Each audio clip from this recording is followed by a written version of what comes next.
Now, on 105.9 FM and streaming worldwide on the WMAL app. O'Connor and Company.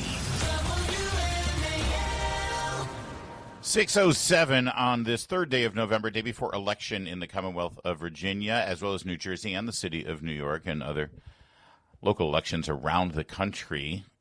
We've got you covered with all the information you need to make an informed vote tomorrow.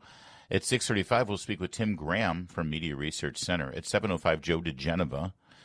Sure, he has some opinions on John Brennan's meltdown there. 8:05, Sean Spicer, host of the Sean Spicer Show. It's Larry O'Connor with Julie Gunlock. Good morning, Julie. Good morning.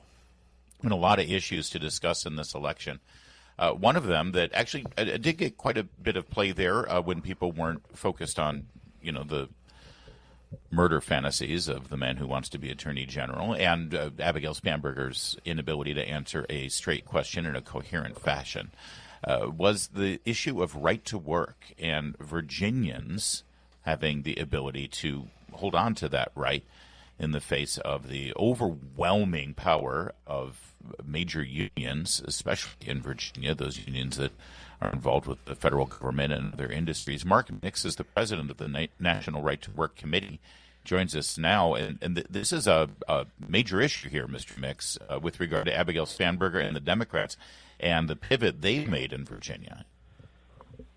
Yeah, indeed, Larry. Good morning to you, Julie. It is an issue. It's getting some attention. Governor Youngkin actually has been the one that's giving it the most attention. We've been trying to communicating with Virginians about the issue of right to work. And Larry, Julie, this is one of those simple ones that Abigail Spanberger can't answer. It's another one of these issues. Should workers in Virginia be forced to pay union dues or fees in order to get or keep a job? Since 1947, the answer's been no. But today, there's a robust debate on the other side of the aisle with the Democrats about, hey, how can we gather more money? If repealing right to work would be one way to do that. You're right that Abigail Spanberger, as is typical, refuses to actually answer a straight question or commit one way or the other about where she stands on this. But her voting record in Congress is pretty clear. She doesn't have to answer these questions until she says otherwise. We know because she voted for things like this, like the PRO Act. Yeah, absolutely, Larry. We've talked about that before. That was a bill that would have repealed all the right-to-work laws across the country, the 26 states that have them, and she voted not once but twice to forward that bill that basically would have gutted right to work in Virginia at that time. So now when she's asked about it, she says something like, well, we need to maybe think about reforming it. And frankly, a binary issue like this, whether you either pay or you don't to get or keep a job, is not something that is reformable in the sense of giving people and protecting individual liberty and individual rights. Right to work is particularly important for women. Many women want flexible work schedules. They want to be able to work from home, for instance. They want to be able to pick their kids up at school pickup, right, and still have a job. And so this kind of this threat to right to work should be women should be aware of it. But I feel like in Virginia, so many women gravitate to Spanberger because they think she's a moderate. This is a radical proposal. Do you think that the Republicans and Winsome Sears has done a good job kind of explaining to women Spanberger will mean the end of the work arrangements that are best for you and your family? Well, obviously, you can do better always, and candidate Sears has done a good job as lieutenant governor talking about right to work. She's partnered with Governor Youngkin to help expand jobs and opportunities in Virginia. But, Julie, that's an issue that goes even deeper to the idea of independent contractors. I think you've talked about this before, the idea that you change the definition of those people that have a side job or a part-time job or something that gives them flexibility, as you spoke of.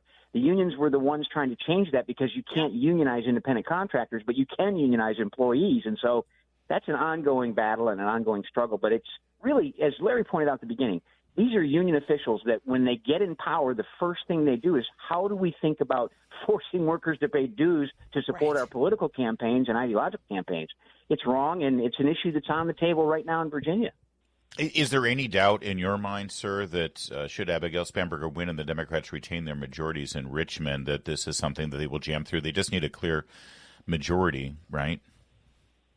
Well, yeah, and that's what happened in Michigan. I mean, the Democrats took control of the House up there by one vote and one vote in the Senate. And with Gretchen Whitmer in the governor's seat, one of the first bills they introduced was the repeal of right to work that had been in place in Michigan for 10 years. And within a couple of weeks, the next thing you know, workers are looking at their paycheck and there's a new dues deduction in that paycheck that they're looking at and say, well, where did this come from? How did this happen? So I think they'll try. They've tried it before. They tried it in 1991. We beat it back. They tried it when Governor Northam was in office, and we beat it back. And obviously there'll be a fight in the General Assembly if it comes to this. But, yeah, it would be hard to have a governor who had a finger on the thumb that says, I want to give this private organization more power over workers in Virginia by allowing them to force workers to pay dues or fees to get or keep a job. We're speaking with Mark Mix, president of the National Right to Work Committee. And Virginia has been able to attract a lot of businesses and a lot of employment opportunities for Virginians because they've retained this, right, especially considering the states that border them, or in the District of Columbia for that matter. This has a huge economic impact. I think it's noteworthy that Governor Youngkin has brought this front and center because he's been able to engineer that economic comeback. There's a reason why Maryland is facing deficits and tax increases and fees increases everywhere versus Virginia that's actually got a surplus, a tax cut, and much greater employment opportunities. The two go hand in hand, don't they? Yeah, indeed they do. When you look at the statistics about it, when you think about right-to-work states versus fortune states, 10 times manufacturing growth in right-to-work states, double private sector job growth in right-to-work states. I mean, actual more disposable income to spend in right-to-work states. And Larry, to your point, this is Maryland versus Virginia. We become Maryland if we allow union officials to take over power, whether in controlling whether workers can pay dues or fees. And Governor Youngkin has seen it firsthand. These aren't anecdotes; these are facts. When companies come to Virginia and say we'd like to locate here, one of the primary kickouts is, do you have a right to work law? And CNBC has recognized this. Virginia's been the top state for business, I think, 3 out of the last 6 years. And one of the things they talk about is right to work.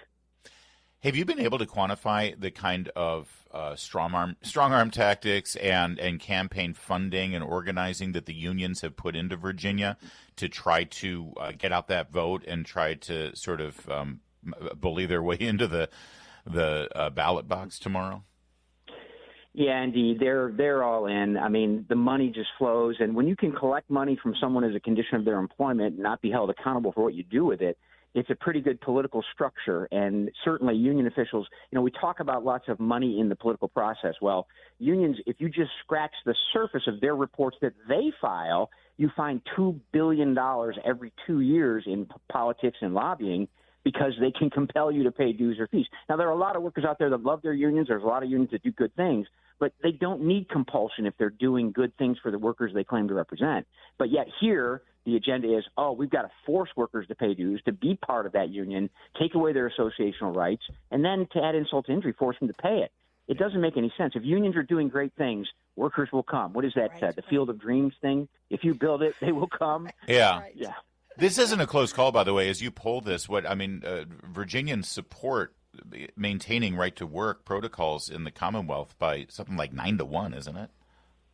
Yeah, Larry. Virginia Free, which is a business group, and it did a poll back, I think it was back in May, but every poll that we've ever done, even including Gallup, when they do their polls every year in August, workers say by 8 out of 10, 9 out of 10 say, no, you shouldn't be forced to pay dues or fees to a union to get or keep a job. But therein lies the fight. Being right is not enough. Mobilizing, organizing, and getting the issue out is the important thing. And again, to your point, Larry, it's not one of these, quote, marquee issues that flashes every night as you drive down the highway, but it's an important fundamental issue when it comes to these issues of, first, individual freedom, and second, economic vitality of the state of the Commonwealth of Virginia. Mark Mix, National Right to Work Committee. The website is NRTWC, National Right to Work Committee. Oh, I see what you did there. NRTWC.org. Thank you, Mr. Mix. Appreciate it. Thanks, Larry. Thanks, Julie. WMAL, making sense of the news. Live from the Home Paramount Pest Control Studios. Home Paramount, the leader in pest control since 1939. We had an ugly scene over the weekend here in Navy Yard, as is usually the place for ugly scenes when it comes to youth violence, as they call it. On Halloween night, Friday night into Saturday morning, I've seen this video too. There was basically a mob of D.C. thugs. All they looked like they were teenagers. I've seen an overhead shot from somebody's apartment building, taking a look at it, and it was, it was a brawl, basically. Yeah. And of course, the D.C. Council allowed the curfew. We talked about this last week with Greg Pemberton, the president of the D.C. Police Union. Let the curfew expire a couple of weeks ago, didn't have the votes to extend the youth curfew. And this is exactly what happens. Now, if the curfew were in place, police could see young people sort of assembling on the street corners and hanging out, and just go up to them and say, hey, guys, time to get home. Let's go. Shouldn't be here. Or maybe if they had suspicions of their other, criminal behavior, they could, ask, okay, can we see your ID? Can we, But they disperse the crowd. Now they don't have the legal authority to do that because the curfew's been lifted, and so then you had a brawl. Yeah, and I think Mayor Bowser has reinstituted a curfew, so she's aware of the problem and trying to mitigate the am I wrong? She's allowed to do it on a limited basis and an emergency basis on a for 3-4 days. But this had been extended by the D.C. Council for months. They let it expire. They needed to go back to make to extend it for a functional period of time. But no, you're right. She was able to do it in a limited way for limited areas for a limited time. And I hate to be I hate to. This just makes me so sad about what's going on with parenting, right? Yeah. Like, I knew exactly. I had mentioned earlier on the show, my kids were sort of spread all over town doing different things, and I knew exactly where they were. In fact, I was in constant contact with them, right? And, I was in constant contact with one of my friend's phone, my son's friend's phones, because he doesn't have a phone. Anyway, the point is, what is going on with parents in D.C.? These were juveniles. They were causing they were attacking the police. They were attacking the National Guard. And I just don't understand what is going on. This has happened all the time. This is happening regularly in D.C. Here's a quick sound of what it sounded like from this viral video that went. This is cut 10, please.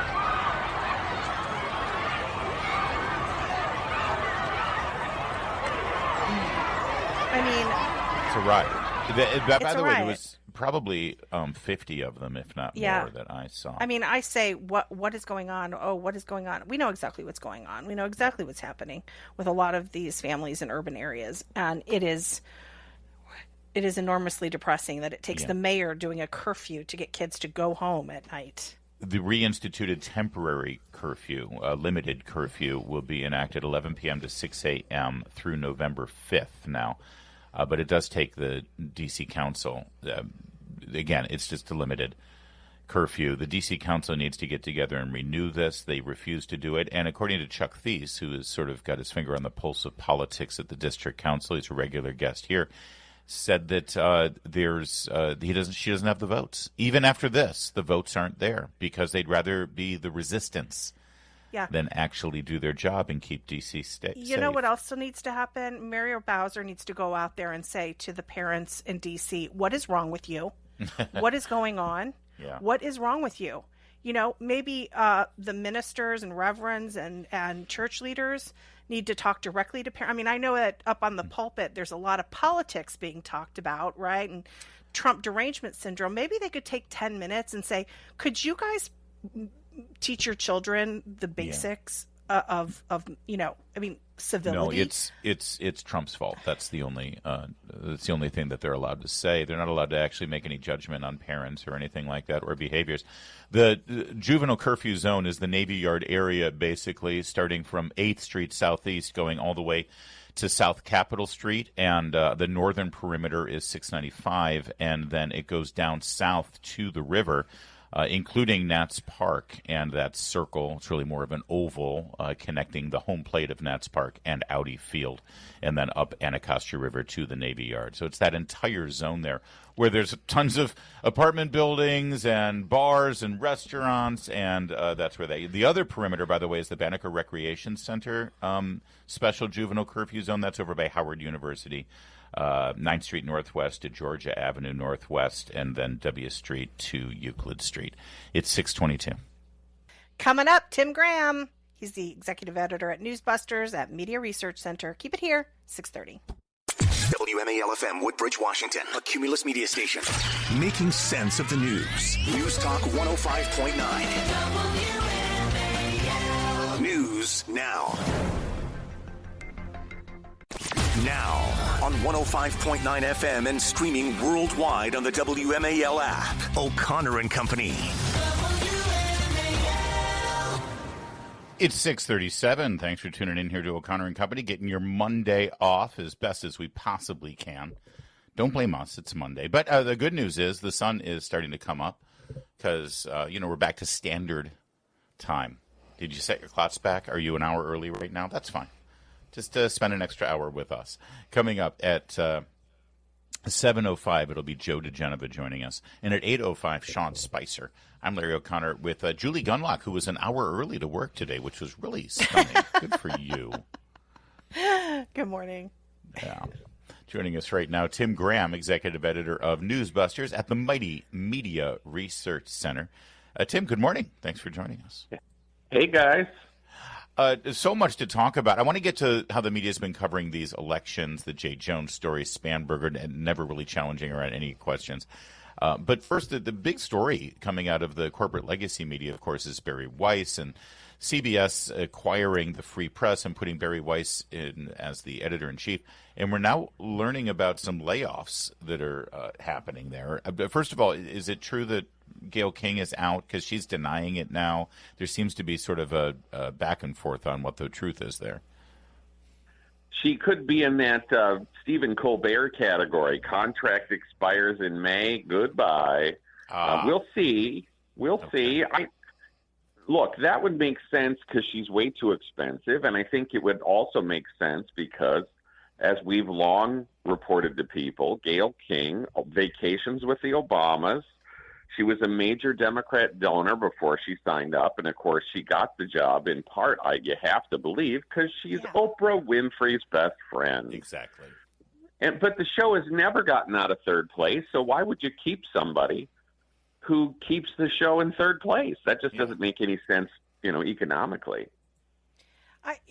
Not in her defense, but I mean, this show isn't CBS Mornings. It's sort of a goofy show that's not very serious. Maybe that's a reason to get rid of her, but there is this idea of, giving people continuity in, viewership. People like her, are they considering that? I mean, does she bring any value to this morning program? Look, John Dickerson's, leaving the evening news because I guess he doesn't like Barry Weiss, and that show hasn't caught on at all, this co-anchored CBS Evening News. I don't know why you would feel the need. I mean, your argument is this, and that is CBS has been mired in third place forever, back when it was Harry Smith and they called it breakfast for your head. Fire that person. Yeah, really. Yeah. So yesterday, Donald Trump sat down with 60 Minutes. You'll remember that he refused to do so during the election. He then sued 60 Minutes and CBS News and got, I think, a $60 million settlement or a $30 million settlement. He sat with Norah O'Donnell, and he actually praised Barry Weiss and said, I think she's great. You've got a great new leader. Well, that'll kill her in the newsroom, won't it? Sure.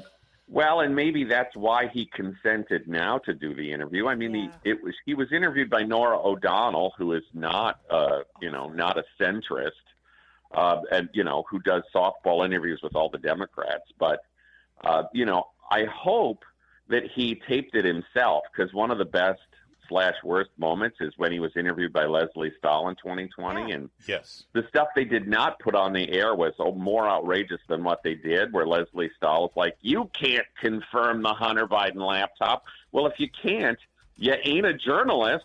CBS later did that with Catherine Herridge. They ought to bring her back. Well, good news. I just discovered this morning. The White House did put out their own tape. I guess it's 75 minutes long, almost twice as long as what aired. So you and the team at NewsBusters, I'm sure, will be doing these side-by-side comparisons all morning. You just found out what your job is when you get to the office. That's right. Well, look, but see, this is the difference. Remember, one of the reasons he sued CBS is they would not release the full video of Kamala Harris. And Trump, of course, goes out and says, here's everything I said. and they do this, Tim. I've made the note of this because they always say, oh, well, the American people won't sit for that long. We have to edit it down and give them all the important bits because of America's, short attention span. That it always comes back to them thinking that we're imbeciles. Meanwhile, Trump sits for 3.5 hours with Joe Rogan and we watch the whole damn thing. Yes. Well, this has always been the thing about these edited network interviews. It's all, what did they leave on the cutting room floor? And you got to remember, Joe Biden was giving interviews to Scott Pelley, and there was a lot of left on the cutting room floor. Tim, real quick, I want to get your thoughts on this. They've apparently tried to, or have, closed down this DEI office within CBS, and now a CBS producer, he's alleging there's race-based layoffs. He says the only people that got laid off are people of color. Have you heard about this rumor and this allegation? Well, if you disband the race and culture unit, you're probably gonna have a unit of minorities. There's also been that fuss that's most of the on-air talent that's been laid off is female. Right. Look, but part of it is when you lay people off, you have to think about how people will complain about it. Some people with Barry Weiss said she's not a great manager. But again, that all gets wrapped up in the idea that they can't stand that CBS would move to the center one tick. Yeah. Barry Weiss is a female and a lesbian. So, yes. Of course, they're going to accuse her of being a radical, misogynist? I don't know how that works. Real fast, Tim Graham, NewsBusters, is with us. Tim, how's the media been covering this election? If Rush Limbaugh, God bless him, were still alive, he'd refer to how they're covering the New York mayor's race as a momdasm, perhaps, as they used to have Obamasms, right? Really, the surprising thing this fall, they're always kind of bad at this, but they're not covering these races. They're sure as heck not covering New Jersey, and that's tick tight. And Jay Jones, Jay who? The networks haven't done much of that. I think all the coverage we've counted up is like 8 minutes. It's not, and that's a lot of that's on Sunday shows that most people don't watch. So it's because the news cycle is not in their favor, so they've just chosen to just ignore it. As Chris Plant often says, the most insidious form of their bias is what they choose not to report. Yes, and I think if the Democrats win in both of these states and Mamdani wins, watch them all say, "Oh, look, such momentum for the Democrats." Oh, you mean the races that you were too nervous to cover before? Exactly. Tim Graham, great stuff as always. Give our best to Media Research Center. Thank you, sir. It's 6:44. Hey, it's Chris Plant. Find out what the media don't want you to know. Coming up this morning at 9, right here on WMAL. There's a really important article at the Daily Wire. It hit yesterday, and I really want you to read it. It's about Canada and this euthanasia mania that's going on up there. Several years ago, they passed euthanasia, and it was passed through with the same kind of sophistry and claptrap that you hear here in America when governments try to pass this stuff through. Death with dignity, allow people a merciful way to put themselves away from the pain that they're experiencing, and for the most part, Julie, and again, I'm not a medical professional, but I've looked into this because I dealt with the death of my father this year. For the most part, if you are in excruciating pain and you're reaching the end of your life cycle, there are plenty of ways to alleviate that pain for you and let you go off into a restful, natural death. All right? Yes. These euthanasia proponents, these people who are enthusiastic about euthanasia, show you the worst possible case scenario, the slimmest of percentile, which, by the way, most doctors and families, when they're dealt with that obvious thing, let's just say the situation takes care of itself. I think there's no, there's no repercussion. This is people who are pro-death that are in favor of these things, and they manipulate people. Anyway, I'm cutting. I want to cut to the chase. No. Yeah, go. I'm sorry. I cut to the chase. And then it's moved. We've seen the headlines now. They're allowing the homeless to kill themselves. They're allowing veterans with PTSD to kill themselves. People with mental health issues to kill themselves. Which, you're supposed to be of sound mind. You're literally not of sound mind. Right. These people are inconvenient. And now here's the latest headline out of the Daily Wire. Amanda Prestigiacomo, a very good investigative writer. Movement barrels forward to euthanize 12-year-old children in Canada. 12-year-old children. There's no words, my God. Groups are calling for minors as young as 12 years old to be included in the government-funded suicide program. One advocacy group recommends minors as young as 12 to be included in the program and goes as far as to suggest 16 and 17-year-olds shouldn't even need parental consent to be killed by a doctor if they fit a broad criteria. I love how the Canada's euthanasia program is called MAID, Medical Assistance in Dying. MAID, like, let's clean it all up, right? Yeah. Let's there's always euphemisms, aren't there? Oh my gosh, it's gross. Yeah.